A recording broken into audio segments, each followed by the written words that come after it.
Pakistan. Karachi Airport, one of the largest airfields in Asia, is a regular stop on the airline schedules of 7 nations. Karachi is the hub of an actively functioning democratic state. For Pakistan today is a forward-thinking nation. अगर नाक कराची ऐसा हो जाए जैसे डूब के मर जाएंगे, हम यकीन करो खुदा की कसम।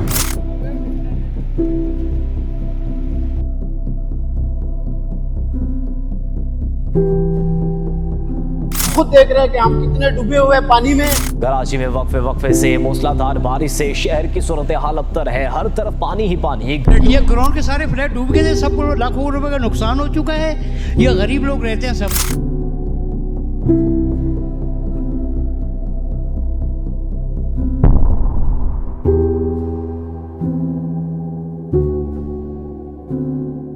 अस्सलाम वालेकुम, मेरा नाम मोहम्मद हंसला खान है। क्या आप जानते हैं कि पाकिस्तान का सबसे ज़्यादा टैक्स पे करने वाला शहर कौन सा है?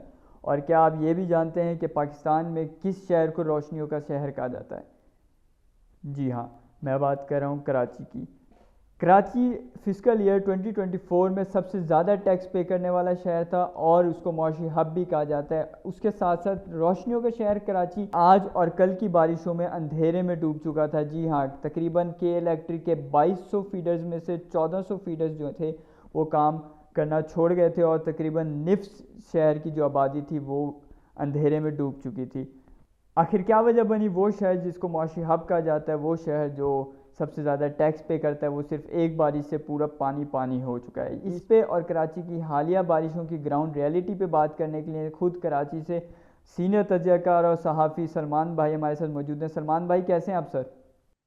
बहुत बहुत शुक्रिया अंजला, मैं बिल्कुल ठीक हूँ। आप बताएं, आप खैरियत से हैं? ठीक ठाक है माशाल्लाह। जी अल्हम्दुलिल्लाह, मैं ठीक। सलमान भाई, ये सब जगह तो चल रहा है कि कराची डूब गया, मौशी हब है हमारा, रोशनियों का शहर है, अंधेरे में चला गया, पूरा शहर पानी पानी हो गया। आप बताएं, क्या ये हकीकत है? इसमें क्या हकीकत है? पहले तो आपका बहुत बहुत शुक्रिया अंजला भाई, लेकिन दो बातें मैं आपसे करूंगा। सबसे पहले वो ये कि आप कराची को कराची ना कहें तो ज्यादा बेहतर है, फिर क्या कहें? क्योंकि कराची डूबता उस वक्त है जब बारिश होती हैं, और वो कराची डूबता नहीं है, डिबोया जाता है। हमेशा से पिछले 40 साल से 50 साल से कराची डुबोया जा रहा है। और कराची का नाम पहले किसी जमाने में कराची हुआ करता था, अब ये कराची नहीं है, अब ये कचराची है। बारिशों के अलावा कराची शहर में कचरे के अलावा कुछ भी नहीं मिलता। कराची वही शहर है जहाँ पे जब हम बाहर निकलते हैं ना रोड पे, तो हमें रोड ढूंढने के लिए खड्डों में रोड ढूंढनी पड़ती है। रोड पे खड्डा नहीं ढूंढना पड़ता, खड्डों में रोड ढूंढनी जाती है कराची शहर में। और जहां तक बात है कि ये बारिशों में डूब गया, कराची तो भाई डिबोया जाता है। इसकी छोटी मिसाल मैं अगर आपको ये दूं ना, कि हम ये कहते हैं ना कि यार वो कराची का फला इलाका डूब गया, कराची में नाजोबाद डूब गया, मलीर डूब गया, स्टार गेट डूब गया, या हैदरी डूब गया, या बफर जोन डूब गया, न्यू कराची डूब गया। ये सब तो डूबते ही हैं, और इनका समझ में भी आता है कि चलो यार ये जगह पर शायद गवर्नमेंट की इतनी कोई नजर नहीं पड़ती, ये वो जगह हैं जो शायद यहाँ पे अशराफिया नहीं रहती।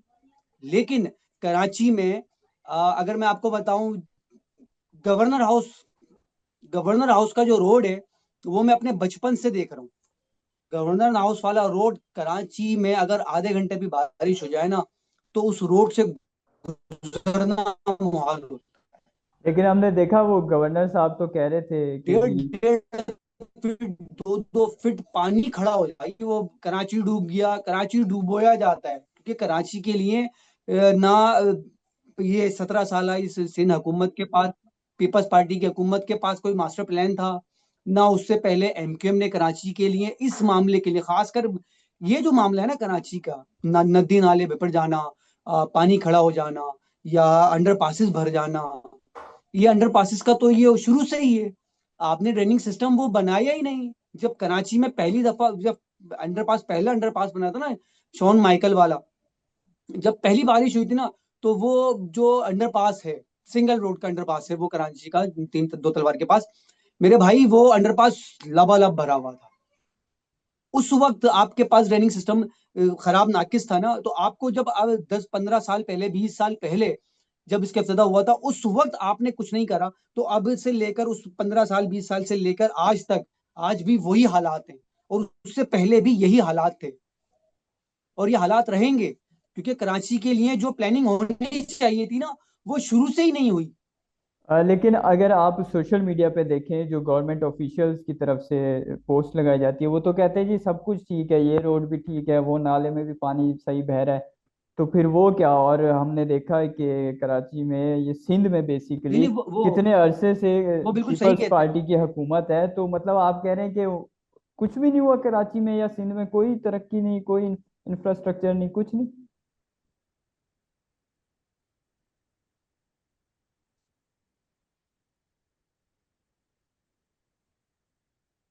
नहीं ना अदिला भाई, देखें, वो जो आपने जो शुरू में जो बात की ना, कि वो घर से निकलते हैं तो वो ऑफिशियल जो है वो दिखा रहे हैं कि सब सही है, सब सही है, वो बिल्कुल सही कह रहे हैं वो। क्योंकि वो अपने घर से निकलते हैं ना, तो उनके घर के करीब है क्लिफ्टन चौक, क्लिफ्टन सॉरी चौक कह रहा हूँ, क्लिफ्टन ब्रिज। और वो क्लिफ्टन ब्रिज के ऊपर खड़े होते हैं तो वो कहते हैं हाँ सही है, तस्वीर खींच ली 4 ऑफिशियल ने और वो सोशल मीडिया पे अपलोड कर दी, वो कि भाई सही है, यहाँ पे तो पानी खड़ा हुआ नहीं है। जब बारिश शुरू होती है ना, जब 4 बूंदें पड़ती है ना, तो उनको फौरन ख्याल आता है, बोलते ओ यार, इससे पहले कि यहाँ की एसी की तेसी हो, चलो हम वैसी की वैसी दिखा देते हैं इनको जाके। तो ये लोग क्या करते हैं, फौरन निकलते हैं और वो 4 तस्वीरें खींची उन्होंने और अपने सोशल मीडिया पे और ऑफिशियल अकाउंट पे जो है ना, उन्होंने अब लिंक्स के ऊपर वो उन्होंने शेयर कर दी। और वो भी उस वक्त, फौरन नहीं, जब पीक पर आ जाती है ना बारिश, जब आवाम परेशान होना शुरू हो जाती है, जब उन्हें लगता है कि हाँ यार, अब आवाम का एक जो है ना प्रेशर आने वाला है, मीडिया चीखने वाला है, उस वक्त उठा करके डाल देते हैं, अब वो डाइवर्ट कर देते हैं। वो लोग जो उधर अपनी परेशानी में परेशान हो रहे होते हैं, या मीडिया जो उधर कवरेज कर रहा होता है ना, फिर वो उनकी पोस्ट के ऊपर लग जाता है। वो उनको राब्ता करता है, कहते बोलता है भाई आपने तो ये पोस्ट डाल दी, ये तो ऐसे है, यहाँ पे तो ये मामला है। फिर बोलते हैं नहीं नहीं, मैं गया था, मैं खुद है, मैं क्या झूठ बोल रहा हूँ आपसे, ये हम्म। मैंने खुद गई, आप देखे वीडियो में हूँ वहां पे तो भी नहीं है। वो इस तरीके से करके, ऐसे फजूल में बेवकूफ बना के आवाम को और मीडिया को वो टाइम गेन करते हैं। बारिश रुक जाती है, और बारिश जब रुकती है तो ये पानी कहीं ना कहीं किसी सूरत में तो निकलना ही है ना। वो 2 घंटे में 4 घंटे में एक पानी का फ्लो जो होता है ना, वो कम हो जाता है। फिर उसके बाद जाहिर बात है, आवाम जो 4 घंटे से जलीलो ख्वार हो रही होती है ना रोड पे, वो 4 घंटे में तो अपने घर पे पहुंच ही जाती है। जैसे कि मैं अभी, आज इतनी तेज बारिश नहीं हुई, हो रही है शाम से बारिश, लेकिन इतनी नहीं। लेकिन मैं अभी भी इस वक्त कराची में, कल से लेकर अब तक जो बारिश हुई, कल का जो पानी है वो अभी भी रोडों पे खड़ा हुआ है। अभी भी बहुत सारे रास्ते बंद हैं। मुझे ऑफिस से आने में 2 घंटे लगे। 40 मिनट का, 30 मिनट का मेरा रास्ता है, लेकिन मुझे 2 घंटे से ज्यादा लगे। तो क्यों फिर लगे? वो तो इसी फिर वजह से लगे ना कि भाई रोडों पे पानी खड़ा हुआ है, लोग परेशान हैं आज भी। मतलब कल जो है ना, 400 450 गाड़ियां सिर्फ स्टार गेट पे खराब खड़ी हुई थी, पानी की वजह से बंद हो गई थी मुसलसल 4 घंटे से। अब आप देखें ना अवाम का कितना नुकसान है। एक तो अवाम इस परेशानी में जलीलो ख्वार हो रही है, वो अलग। खड़ी गाड़ियां स्टार्ट खड़ी हुई हैं, उनका फ्यूल जल रहा है, वो अलग। फिर वहां से वो अपनी गाड़ी को बेयारो मददगार छोड़ के, अपनी कन्वेंस को वहां छोड़ के, फिर वो अपने घर जा रहे हैं, किस परेशानी में जा रहे हैं वो अलग है। और उस वक्त सोने पे सुहागा ये कि ऐसे मामला पे जब गाड़ी खराब हो जाती है ना, लेट सपोज अगर मेरी गाड़ी खराब हो गई, अब मैं यहाँ से बाइकिया कर रहा हूँ, उबर कर रहा हूँ, करीम कर रहा हूँ, किसी गाड़ी को कर रहा हूँ, बाइकिया वाले को कर रहा हूँ ना, तो जो पैसे, अगर मिसाल के तौर पे, अगर मैं जिस यहाँ पे, अगर मैं नाजोबाद में हूँ, नाजोबाद से मुझे लालू खेत तक का जाना है, तो यहाँ के अगर लीगल 200 150 रुपए बनते हैं ना, तो उस वक्त वो उस पे नहीं जाते हैं, एप्लीकेशन के पैसों पे नहीं जाते हैं। फिर वो अपने मुंह मांगे पैसे मांगते हैं, भाई 1000 रुपए लूंगा यहाँ से वहां तक की। मतलब आवाम डबल ख्वार होती है। एक तो परेशानी अलग, फिर उसके अलावा इन लोगों से अलग ब्लैकमेल होती है, और उनके ऊपर कोई कुछ कह भी नहीं सकता। मतलब आवाम तो मतलब डबल ख्वार होती है भाई इन मामलात में, और सिंध हुकूमत कहती है कि भाई सब अच्छा है, सब अच्छा है। तो फिर ये जो इतना टैक्स ये कराची देता है, पाकिस्तान में सबसे ज्यादा टैक्स देने वाला शहर है, तो कहाँ लग रहा है इतना पैसा? किधर जा रहा है ये पैसा? अंजला भाई, कराची पाकिस्तान का 70% रेवेन्यू देता है। पता है ना आपको? मानते हैं ना इस बात को आप? आपको मालूम है, कराची, सिर्फ कराची शहर पूरे सिंध का 90% से ज्यादा रेवेन्यू जनरेट करता है। और उसके बाद कराची की ये हालत है। लॉ एंड ऑर्डर यहाँ पे सवालिया निशान है। हम्म। मुझे आप बताएं ना, अब कराची वाले या कराची किससे सवाल करे? किससे हुकूम- सवाल करे? सिंध हुकूमत से सवाल करे ना, तो ये कहते हैं कि भाई 40 मिलीमीटर तक बारिश की पेशन गोई थी, हमने तो उस हिसाब से वो सफाई की थी। भाई हम्म। 40 मीटर, 40 मिलीमीटर, मतलब आप जो है ना, वो अल्लाह रब्बुल इज्जत से भी बार्गेनिंग कर रहे हैं कि अल्लाह पाक आपने कहा था 40 मिलीमीटर बारिश हम इस पे अफोर्ड कर सकते हैं, अब आपने 40 से 39 38 दे दें बारिश। क्योंकि अगर हम्म। आप 41 पर वो भी आएगी ना, 41 मिलीमीटर होगी तो हम फंस जाएंगे। लेकिन तो इसका हल क्या है आखिर? सिर्फ एक दूसरे इसका पे हल कुछ भी इल्ज़ाम नहीं है, तराशी इसका हल या सिर्फ एक है। वीडियो लगा इसका हल देना? सिर्फ एक है, और वो जमात इस्लामी नहीं है। कराची का मसाइल का हल एक है, लेकिन लेकिन वो लेकिन जमात इस्लामी नहीं है। लेकिन और सॉरी। उसका हल सिर्फ यही है कि कराची की नुमाइंदगी करने वाला हाँ। सिर्फ वो इंसान हो, सिर्फ वो इंसान हो जो कराची और कराची के अवाम के साथ मुखलिस हो, हम्म। सही जिसको है तो। पता हो, जिसे पता हो कराची की दुखती रग क्या है, कराची के हालात और मामलात कहाँ सही हो सकते हैं और कैसे सही हो सकते हैं। ये तो आपकी बात ठीक है कराची में आज जितनी गैर कानूनी बिल्डिंग्स है, गैर कानूनी तामीरात है, जब तक ये खत्म नहीं होंगी कुछ भी नहीं हो सकता। और ये खत्म उस वक्त होंगी जब सिंध हुकूमत इनके ऊपर इनके सर के ऊपर से हाथ हटाएगी। क्योंकि गैर कानूनी तामीरात जो हैं वो कराची का लोकल नहीं करता मेरे भाई। ये जो दूसरे गैर मुकामी, मैं अजीब सा अल्फाज इस्तेमाल कर रहा हूँ, जो कराची शहर के जो दूसरे शहर से आने वाले जो लोग हैं, वो भी भाई हैं हमारे भाई, उनका मुल्क है, उनका शहर है, वो आ सकते हैं, बिल्कुल आ सकते हैं। लेकिन वो लोग आते हैं तो कराची को अपना नहीं समझते। अगर ये लोग कराची को जिस दिन अपना समझने लगे, कराची को उस अपने शहर की तरह ऑन करने लगे, और जिनको पता हो कि भाई यहाँ पर मैं अगर ये जो नाला है इसके ऊपर मैं दुकान बना रहा हूँ, या मैं अपना घर कायम कर रहा हूँ, या इस जगह को घेरे में लेके मैं फला चीज तामीर कर रहा हूँ जो कि बाद में नुकसानदेह होगी, तो अगर वो ये ना करे ना तो नहीं बढ़ेगी। लेकिन मसला ये है, अब कराची में एक लसानियत वाला भी इशू है। अगर कराची का लोकल किसी दूसरे को, बाहर से आने वाले को मना करता है ना कि यार हम्म। आप यहाँ पर, ये जगह आपने गलत जगह कब्जा कर लिया है, यहाँ पर आप ऐसा ना करें, तो उसको रंग तासुब का दे दिया जाता है हम्म। कि ये कराची वाला है ना, तो ये वो फलाने जबान वाले को, पठान को, पंजाबी को, सिंधी को, सराइकी को, फलाना को, ये यहाँ पे सिर्फ अपनी लसानियत की वजह से उर्दू बोलने नहीं दे रहा। हम्म। जिस दिन कराची में आने वाले हर शहर से लोग जो कराची में आकर बसते हैं, जो कराची में आकर रहते हैं, कराची में आके कारोबार करते हैं, कराची में आके अपने आप को मतलब यहाँ पे जिंदगी गुजारते हैं, अगर जिस दिन वो लोग कराची को ऑन करने लगेंगे, उस दिन कराची के हालात और मामला 50 नहीं तो 70% तो खुद ब खुद हल हो जाएंगे। हम्म।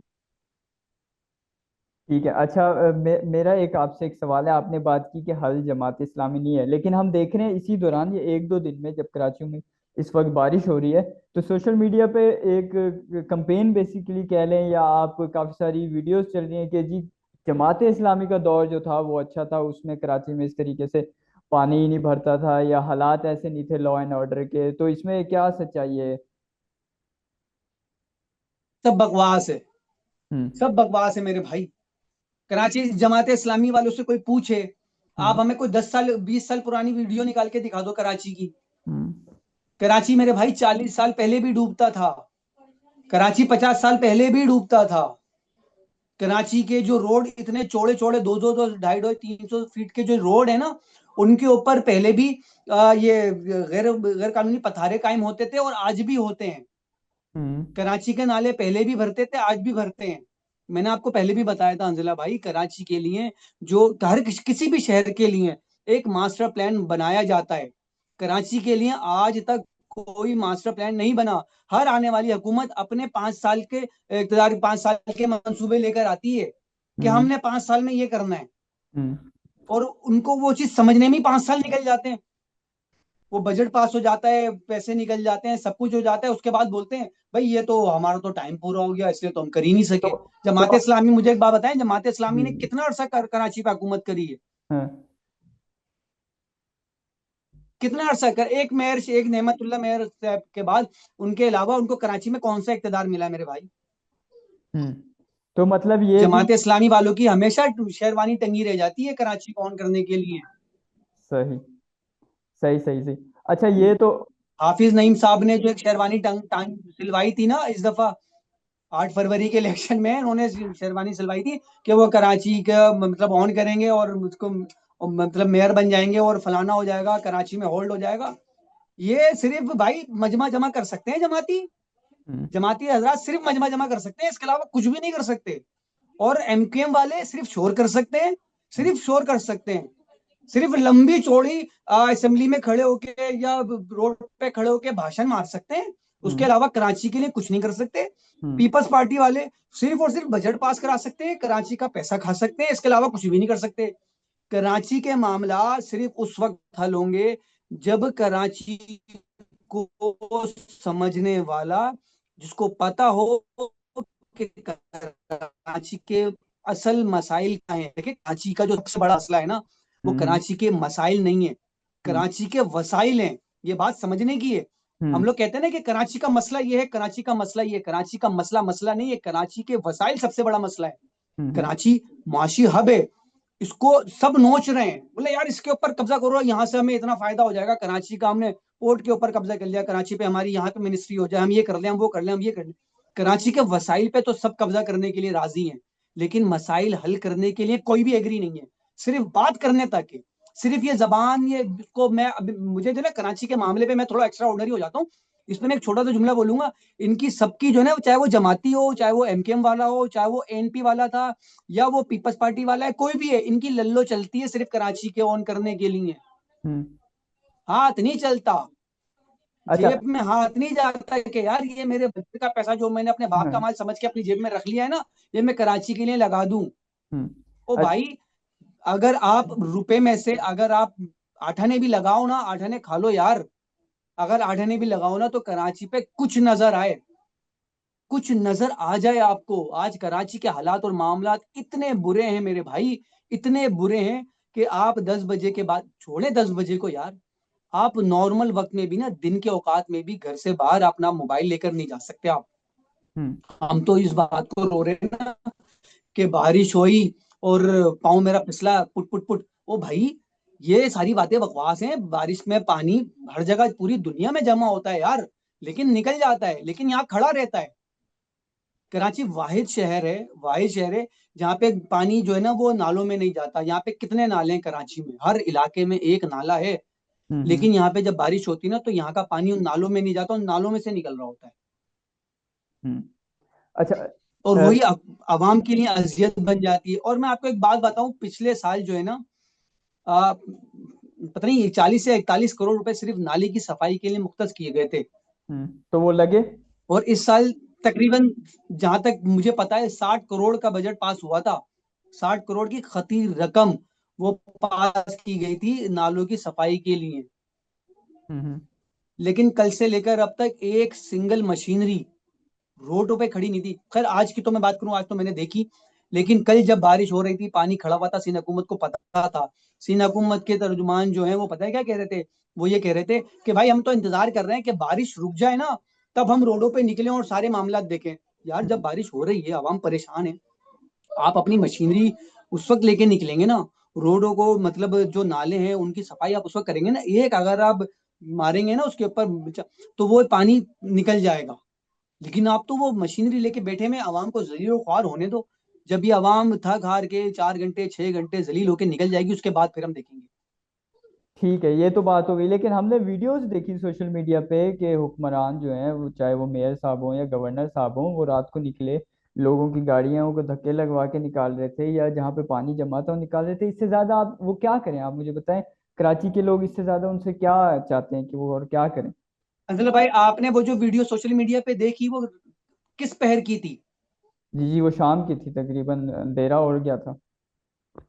अंधेरा हो गया था ना। जी जी। आवाम जो है ना मेरे भाई, 4 बजे से ख्वार हो रही थी। हम्म बारिश सुबह 7 बजे से हो रही थी, पौने 7, साढ़े सवा 7 बजे से बारिश हो रही थी कराची में कल, और भरपूर बारिश हो रही थी। हाँ, वो तो हम देख रहे थे। 4 बजे तक तमाम रोड जो है ना पानी से लबालब थे, लबालब। मैं खुद निकला था, मैंने भी सोचा था कि मैं जाके जरा कवरेज करूं, मैं जाके, मैं लालू खेत तक नहीं पहुंच सका यार। वहां से बाइक को पैदल लेकर आया हूं मैं, अपने नाजोबाद से लालू खेत तक मैं बाइक पर गया हूँ। मेरी बाइक बंद हो गई, आधे भी रास्ता भी नहीं, मैं वापस आ गया मैं, वरना मुझे शारा फैसल पहुंचना था। और शारा फैसल एक जमाने में वो रोड होता था जो सबसे सेफ और सबसे ज्यादा साफ और बेहतरीन रोड था। आज बारिश होती है ना, अगले 10 मिनट में कराची आप शारा फैसल से गुजर नहीं सकते। आज वो मामला आते हैं कराची में। अच्छा सलमान भाई, मेरे लास्ट आपसे दो सवाल हैं, काइंडली उसका मुझे जवाब दीजिएगा कि हमने अपने बड़े बुजुर्गों से सुना कि कराची पाकिस्तान का खूबसूरत तरीन शहर था, फॉरेनर्स आते थे बाकायदा यहाँ पे वेकेशंस मनाने, तो कराची को किसकी नज़र लगी? नंबर टू के आखिर कराची की आवाम अपने अब के हुक्मरान से आखिर चाहती क्या है, हमारी ऑडियंस को पता लगे कि क्या आखिर जो वो कराची की आवाम है वो अपने हुक्मरान से चाहती है कि ये अगर वो कर दें तो काफ़ी बेहतर हो सकता है कराची। अजल भाई, जैसे आपने सवाल किया ना कि कराची खूबसूरत शहर था और कराची के मसाइल क्या हल हो सकते हैं, या कराची की आवाम क्या चाहती है। कराची की आवाम भाई, कराची के एक तो सबसे पहली बात ये, कराची उस वक्त सही हो सकता है, कराची के मसाइल उस वक्त सही हो सकते हैं जब कराची को ऑन करने वाला या ऑन करने वाली जमात कराची के वसाइल से ज्यादा कराची के मसाइल पर बात करे, उसको हल करने की कोशिश करे। जिस दिन कराची के मसाइल हल हो गए, वसाइल तो आपने बुराइकार लेकर आ ही रहे ना, वो हल हो जाएंगे। और दूसरी बात जो है, कराची का जो खूबसूरत शहर था, कराची आज भी बहुत खूबसूरत शहर है। कराची में आवाम पूरी दुनिया से, पूरे पाकिस्तान से लोग सिर्फ वहाँ के समंदर देखने नहीं आते, यहाँ की कुदरती पोर्ट देखने नहीं आते, यहाँ के जो तफरी मकामात हैं वो देखने नहीं आते, कराची शहर को देखने आते हैं। यहाँ की जो पुरानी तामीराती जो विरसा है ना, कराची की जो पुरानी बिल्डिंग्स हैं वो देखने भी आते हैं लोग यहाँ पे। कराची में 1820 की तामीर करदा इमारतें भी आज भी मौजूद हैं। 1700 में तामीर की गई इमारतें भी आज भी मौजूद हैं कराची में। ये तामीराती कराची एक तामीराती विरसे से भरा पड़ा है। ये बात नहीं है सिर्फ समंदर नहीं है कराची में। और दूसरी बात ये कि कराची के जो सबसे बड़ा मसला है ना, लॉ एंड ऑर्डर का है। जिस दिन कराची का लॉ एंड ऑर्डर हल हो गया, सीन हुकूमत सीरियस हो गई कराची के इस यहाँ के जो मामलात हैं उनको, स्ट्रीट क्राइम को खत्म करने में, तो कराची से अच्छा शहर आज भी नहीं है। कराची में सिर्फ बारिश का या कचरे का मसला नहीं है, कराची में लॉ एंड ऑर्डर भी बहुत बड़ा मसला है। ये जितने भी दूसरे शहरों से लोग आते हैं ना, जब उनको यहाँ पर आके सही तरीके से रोजगार नहीं मिलता ना, तो फिर वो जराइम की तरफ भागते हैं। कराची में जितना अगवानी आज बैठा हुआ है, आपकी सोच है, और 80% क्राइम में अगवानी इन्वॉल्व है, जिसके ऊपर बेचारे ये हमारे खैबर पख्तूनख्वा के या सरहद के पठान बेचारे फालतू में बदनाम होते हैं, वो मारे जाते हैं। ये हमारे पठान भाई इसके ऊपर वो मसले नहीं करते हैं, कराची के क्राइम में इन्वॉल्व नहीं है, ये अफगानिस्तान से आए हुए अफगानी इन्वॉल्व हैं। उनकी वजह से क्राइम में कराची में ज्यादा जराइम बढ़ा हुआ है। और उसके ऊपर सिंध हुकूमत एक लंबी चुप साधी हुई है। और इन्हीं सिंध हुकूमत की वजह से इन जेर सरपरस्त चलते हुए ये जो नादरा में बैठे हुए अनासिर हैं, वो इन्हीं अगवानियों को गैर कानूनी शनाख्ती कार्ड देते हैं। जिस दिन ये मामला सेट होगा, कराची का मसला हल हो जाएगा। जी सलमान भाई, आपका बहुत बहुत शुक्रिया हमें ज्वाइन करने के लिए, आप सबका भी शुक्रिया। इंशाल्लाह दोबारा मुलाकात होगी आप सबसे। शुक्रिया।